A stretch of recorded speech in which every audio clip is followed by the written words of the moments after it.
नमस्कार, आप देख रहे हैं ब्रेकिंग बिहार। अभी हमारे साथ कांग्रेस के नेता आदित्य पासवान जी हैं। इनसे बात करेंगे बिहार में विभिन्न स्थितियों पर। अभी खास करके जो शराब का जो दौर है, शराबबंदी जिस तरह से फेल है और सरकार का सारा ध्यान शराबबंदी की ओर है, बाकी सारा काम गौन है, इसी पर बात करेंगे।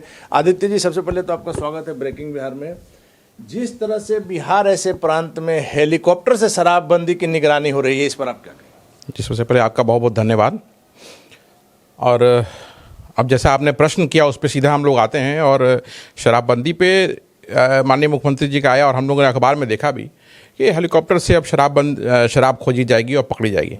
तो इसका कोई मतलब नहीं है। बिहार ऐसा स्टेट जो पिछले 15 सालों से अपराध में बुरी तरह से घिरा हुआ है, क्यों नहीं मुख्यमंत्री जी ने अपराधियों को पकड़ने के लिए हेलीकॉप्टर का इस्तेमाल किया? ये हेलीकॉप्टर मुख्यमंत्री जी आज लेके आए हैं, इसका ये बोझ कौन इसका उठाएगा? क्या मुख्यमंत्री जी अपने सैलरी से ये पैसा दे रहे हैं?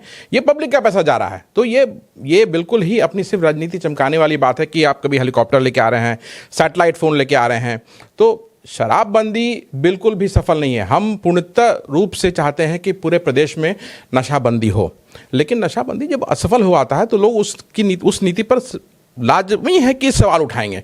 और जब सवाल उठा रहे हैं तो मुख्यमंत्री जी कह रहे हैं कुछ लोग काबिल हैं, ज्ञान ज़्यादा है, अंड बंड बोलता रहता है। तो मेरा मुख्यमंत्री जी से आपके माध्यम से सवाल है कि क्या मुख्यमंत्री जी ये माननीय सुप्रीम कोर्ट को कहेंगे कि अंड बंड सवाल कर रहा है? क्योंकि सुप्रीम कोर्ट सीधे तौर पे कह रही है कि ये बिना सोचे समझी की हुई नीति, लागू की हुई नीति है और इसका जवाब राज्य सरकार को सुप्रीम कोर्ट में देना है। तो मुख्यमंत्री जी क्या लिख के देंगे कि अंड बंड बोल रहा है सुप्रीम कोर्ट? आदित्य जी, और अब तो हेलीकॉप्टर के बाद आपने सुना होगा अब सैटेलाइट फोन से भी निगरानी होगी। कहने का मतलब कि बिहार में अब कोई काम बाकी नहीं रह गया है, सिर्फ और सिर्फ शराबबंदी कानून को सफल बनाना है। और उसमें भी क्या हो रहा है आप देख सकते हैं।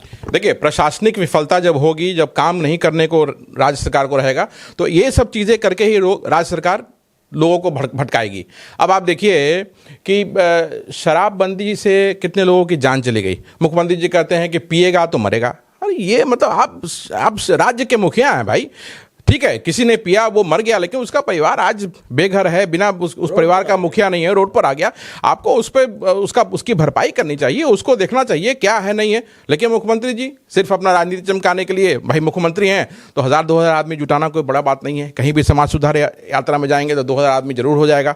और अपनी राजनीति चमकाने के लिए तरह तरह की बातें करते हैं, शराबबंदी का फायदा गिनाते हैं। कौन कह रहा है कि शराब पीने से फायदा है? बिल्कुल फायदा नहीं है।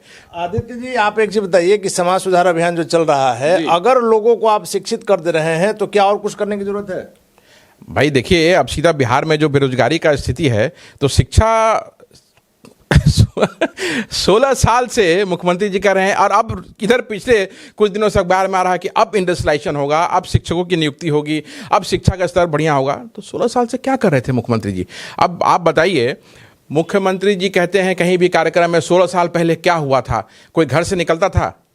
तो 16 साल पहले जो बच्चा था उसको तो नहीं मालूम, जो उस वक्त पैदा लिया होगा उस वक्त नहीं मालूम है कि 16 साल पहले क्या हुआ था, लेकिन 5 वर्ष पूर्व क्या हुआ होगा उसको जरूर मालूम होगा। तो क्या नहीं, इसमें मैं बोल रहा हूं कि मुख्यमंत्री जी को क्या हो गया था कि 5 वर्ष पहले उन्होंने गठबंधन करके उसी 16 साल वाले के साथ सरकार बनाई, क्या हो गया? लेकिन आदित्य जी, यही बात है, ये मानना है, ये मुख्यमंत्री का बात कहना सही है कि आज से 16 साल पहले बिहार की क्या स्थिति थी, लोग रात में निकलना नहीं चाहते थे। इस बात को आपको याद होगा कि कोर्ट ने भी जंगल राज कहा था। लेकिन हमारे कहने का मतलब है कि आज आप उसी बात को बोलने के लिए आपको जनता ने नहीं चुना था, उसी जंगल राज को खत्म करने के लिए चुना था, उसमें आप सफल हैं। कब तक 16 साल का राग गाते रहेंगे? आज आप कह रहे हैं कि इंडस्ट्रियलाइजेशन अब होगा। 16 साल से क्या कर रहे थे जब केंद्र में आपकी सरकार थी? और आप पिछले 7-8 साल से आपकी केंद्र में सरकार है, जो आपकी जो डबल इंजन की सरकार यहाँ चल रही है, और आपको मजबूती के साथ कभी कोई दिक्कत नहीं रहा। तो क्या अब आपको अमेरिका और रूस की मदद चाहिए क्या? अगर अमेरिका और रूस की मदद चाहिए तो 16 साल के आपको 32 साल भी कम पड़ेगा। तो आप तो फेल हो गए हैं, बिल्कुल फेल हो चुके हैं। और ये अब राजनीति चमकाने के लिए आप कुछ भी कहिए। आप बता रहे हैं रोज, अभी लगातार माननीय इंडस्ट्रीज मिनिस्टर जो हैं शहनवाज हुसैन जी कह रहे हैं कि अब बिहार में इंडस्ट्रियलाइजेशन होगा। भाई 16 साल से इंडस्ट्रियलाइजेशन क्यों नहीं हो रहा था? सिंपल सा बात है। आप ये कह रहे हैं, हम तो कह रहे हैं कि अभी तक आजादी के बाद से जो था वो भी बंद हो गया। बिहार में देखिए, इतना ज़्यादा कैपेबिलिटीज़ है। अगर आप एग्रो फार्मिंग में जाएंगे, फूड प्रोसेसिंग इंडस्ट्रीज़ में जाएंगे, तो अगर सही ढंग से बिहार में इसको प्रमोट किया था तो आज बिहार इंडस्ट्रियल स्टेट रहता, एक बहुत आगे रहता।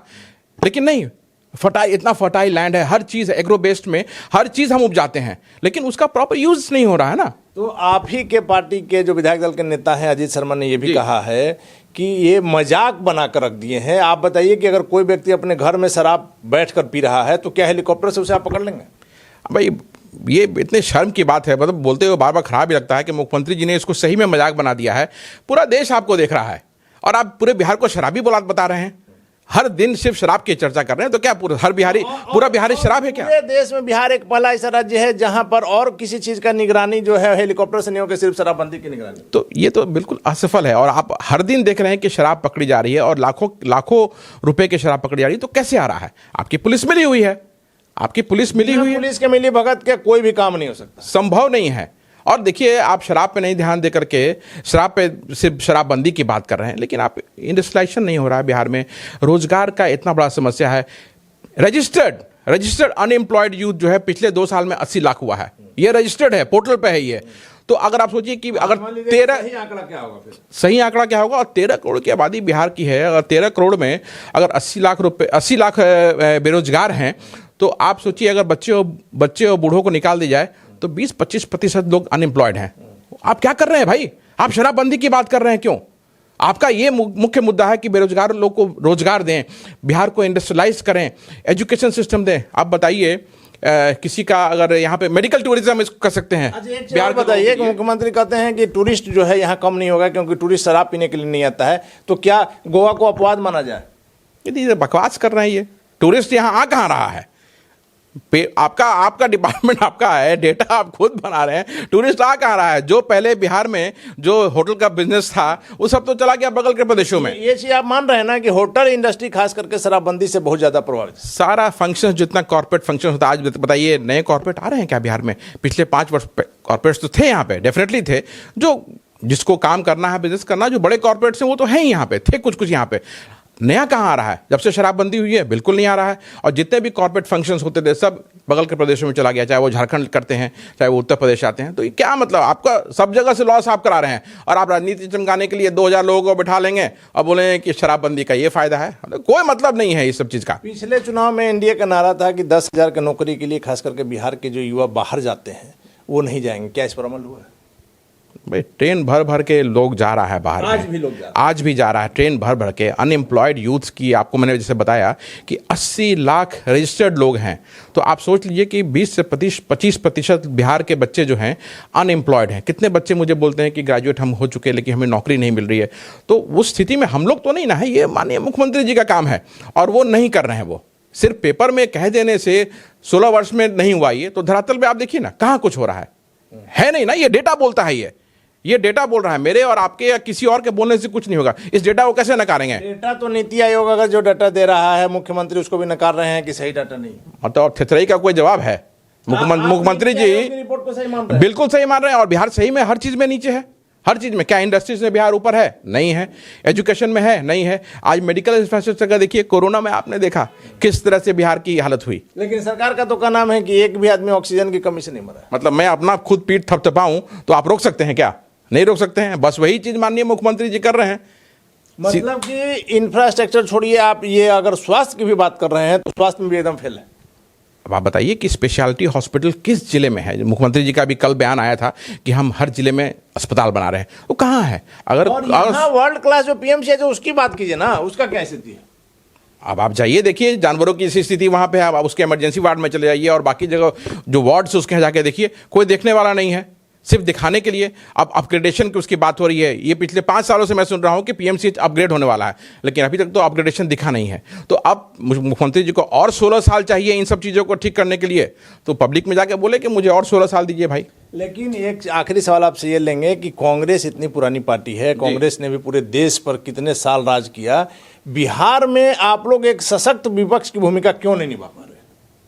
बिल्कुल, अब कांग्रेस में आप देखेंगे कि नई संरचना होने जा रही है, सब नया होगा, चीज़ होगा और हम अकेले जाएंगे और बिहार के लोग कांग्रेस को अपनाएंगे, फिर से आदित्य जी, मेरे कहने का मतलब था कि आप याद कीजिए, जब आप सत्ता में थे, अगर 5 रुपये गैस का दाम बढ़ता था, 2 रुपये पेट्रोल का बढ़ता था, तो किस तरह से आज जो नेता बड़े बड़े पद पर हैं वो लोग किस तरह से आपके विरुद्ध आवाज उठाते थे? क्या सरकार की कमियों के खिलाफ कांग्रेस को जो करना चाहिए, जो आवाज उठानी चाहिए, वो आप उठा पा रहे हैं? हम ये जानते हैं। बिल्कुल हर प्लेटफॉर्म पे आवाज उठा रहे हैं, कहाँ नहीं, चाहे सड़क हो। विपक्ष में कहाँ नजर आ रही है बिहार में खास करके?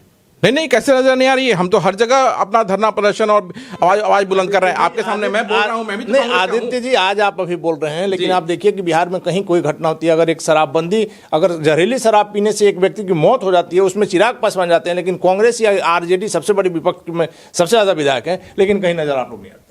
नहीं, सब जगह हम गए हैं। आपको आप देखिए, वैशाली में कांड हुआ, बच्ची की हत्या हुई, उसमें कांग्रेस ने बढ़ चढ़ के विपक्ष की एक भूमिका निभाई और राज्य सरकार को मजबूर किया कि जांच के लिए वहाँ पे राज्य सरकार जाए, और वो हुआ भी। उसके बाद जहाँ भी है वो कांग्रेस जाती है। ये कहना बिल्कुल भी गलत होगा कि कांग्रेस नहीं जाती है। लेकिन विपक्ष की भूमिका में अगर कहीं नजर आ रहा है मीडिया में, चर्चा में, तो चिराग पासवान नजर आ रहा है। चिराग जी अच्छा काम कर रहे हैं, बिल्कुल उनको बोलना चाहिए, हर किसी का हक है बोलने का। अब देखिए, हम लोग भी तो आवाज उठा रहे हैं ना, आपके सामने ही है। कल जो है कांग्रेस चिराग और तेजस्वी के साथ जा रही है। अब ये कल क्या होगा, हम आज पे बात करेंगे। कल क्या होगा इसकी जानकारी आपको जब कल आएगा तो जरूर हम देंगे। आपके पार्टी के वरिष्ठ नेता समीर कुमार सिंह ने कहा है कि अगर तेजस्वी को मुख्यमंत्री बनना है तो कांग्रेस का सहारा लेना होगा। तो राजनीति संभावनाओं का खेल है, और राजनीति में कभी कोई दोस्त कभी कोई दुश्मन नहीं होता है। लेकिन हम चाहेंगे कि कांग्रेस अकेले जाए, अकेले, क्योंकि कांग्रेस को अगर वापस अपनी गरिमा को वापस लाना है तो अकेले जाएंगे, और लोग चाहते हैं कि कांग्रेस वापस आए। बस अब वो चीज आप थोड़े दिन में देखेंगे कांग्रेस। आदित्य जी, इसको भी ख्याली पुलाव आप कह सकते हैं, जब आपको इस एमएलसी चुनाव में जिस प्रकार से आरजेडी ने बेइज्जत किया, मैं इस शब्द का इसलिए यूज कर रहा हूं कि आपने उनकी तरफ आप मुंह उठा कर देख रहे थे और आपको कोई तवज्जो नहीं दिया और अपना सीट उन्होंने तय कर लिया। इस चीज को आप इग्नोर नहीं कर सकते। नहीं, ख्याली पुलाव क्या, ये तो हमारे लिए एक अच्छा एक मार्गदर्शन है चीज कि हमें गठबंधन से अलग होकर अकेले अपने मजबूती को फिर से दिखाना है। और कांग्रेस में वो दम है कि अकेले? बिल्कुल है दम, बिल्कुल है दम। आप को अपना कर सकते हैं। आप जहां भी जाइए आपको कांग्रेसी हर जगह मिलेंगे, और लोग अभी सब लोगों को देख लिया, सारी सरकारों को लोगों ने देख लिया, और चाहती हैं कि पहले जैसे कांग्रेस की साफ सुथरी सरकार होती थी जो सबको साथ लेके चलते थे, वो वापस फिर से आए। और देखिए, आप थोड़े दिनों में आपको वो चीज दिखाई देगा। आपको क्या लग रहा है कि इस देश को कांग्रेस ही चला सकती है? बिल्कुल चला सकती है। आज देखिए, 7 वर्षों से पिछले, क्या इससे पहले हिंदू मुस्लिम साथ नहीं रहते थे? आज 7 वर्षों में क्या हुआ कि लोग आपस में लड़ने को तैयार हुए हैं, और हर जगह आज कम्युनल पोलराइजेशन करने की कोशिश की जा रही है। राजनीति धर्म के नाम पे की जा रही है। क्या ये गलत है? देश की नींव इससे कमजोर हो रही है ना। देश में राजनीति जो है वो धर्म के आधार पे नहीं होना चाहिए। हम लोगों ने बचपन से ये देखा है कि संविधान को फॉलो करना है और सबको साथ लेके चलना है, और उसी को फॉलो करते हैं। और कांग्रेस पार्टी उसी को फॉलो करते हुए, अब कांग्रेस ने क्या देश के लिए किया, ये जो आज हम खड़े हैं यहाँ पे, ये कांग्रेस का ही किया जा रहा है। 7 साल में क्या हुआ? यहाँ तो बेचा जा रहा है चीजों को। पिछले 7 सालों में मैं कहा था कि आखिरी सवाल है, लेकिन आपसे बातचीत लंबा खिंच गया। एक आखिरी सवाल ये ले लेते हैं, इस बार सही में आखिरी सवाल है कि यूपी चुनाव में आपकी क्या रणनीति? अभी तो अब 2 चरण का बचा हुआ है, और इस बार बीजेपी फिर से, जैसा कि अनुमान किया जा रहा है, आप इस पर क्या कहें? नहीं, अनुमान से नहीं होता है कुछ। आप देखेंगे कांग्रेस पार्टी का कांग्रेस कहाँ है यूपी में? आप 10 मार्च को देखेंगे कांग्रेस का एक अच्छा प्रदर्शन आपको दिखेगा। यूपी में आप नजर आएंगे? बिल्कुल नजर आएंगे। हमारी वापसी हो रही है उत्तर प्रदेश में, और ये प्रियंका गांधी जी की मेहनत है, राहुल गांधी जी की मेहनत है कि आपको दिखेगा ये कांग्रेस वापस फिर सशक्त रूप से उत्तर प्रदेश में खड़ा होगा। चलिए, धन्यवाद आपका। तो ये थे हमारे साथ कांग्रेस के नेता आदित्य शंकर जी, जिनका साफ तौर पर कहना है कि कांग्रेस को अकेले अपने दम पर, अपने पैरों पर खड़ा होना चाहिए, तभी बिहार का, देश का विकास हो सकता है। और यूपी चुनाव में इनका दावा है कि इस बार आप कांग्रेस का प्रदर्शन देखेंगे, पहले से काफी बेहतर होगा। आप देख रहे हैं ब्रेकिंग बिहार, खबरों का सिलसिला जारी है। आप बने रहें ब्रेकिंग बिहार के साथ।